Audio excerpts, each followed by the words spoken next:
என்னுடைய நண்பர்கள்லாம் எடுத்துக்கிட்டிங்கன்னா அவங்களுக்கெல்லாம் சரியான அரசியல் பார்வையே இல்லை. இப்போ தான் சொன்னேன் இல்லைங்களா, கொள்கையில்லா கூட்டத்தை உருவாக்கி இந்த திமுகவும் அதிமுகவும் துணை புரிந்து வந்து காமிக்கிறது ஐயா தாவேக்கா சொன்னேன் இல்லையா. அதில் அவங்களும் 10ஓட 11 அத்தோடு இது ஒன்றுன்னு போனவங்க.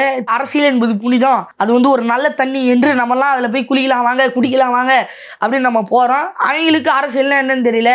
அந்த சாக்கடைக்குள்ளே போய் சிக்கி தான் உடம்பையும் நாத்தடிச்சு வச்சுட்டு தன்னையும் வாழ விடாமல் அடுத்தனையும் வாழ விடாமல் வழி வந்து செஞ்சுட்டு இருப்பாங்க. ஏன்னா அவங்களுக்கு அரசியல்னா யார், அரசியல் தலைவர்னா யாரு, எதுக்கு ஸ்டாலின் முதலமைச்சராக இருக்காரு, எதுக்கு எடப்பாடி வந்து எதிர்கட்சி தலைவராக இருக்காரு, எதுக்கு சீமான் 15 வருஷமாக கத்திட்டு இருக்காரு, எதுக்கு விஜய் உள்ள வந்திருக்கிறாரு, பாஜகனா என்ன, காங்கிரஸ் கட்சினா என்ன, உலகத்தில் கம்யூனிசம் ஒரு கொள்கை இருக்கே, பொது உடைமை ஒன்று இருக்கே, அதனால் என்ன, பலரும் பல பேசுகிறாங்களே, பொருளாதாரம் என்ன, உலகம் எதை நோக்கி ஓடிக்கொண்டிருக்கு, அந்த தெளிவே அவங்களுக்கு இல்லை.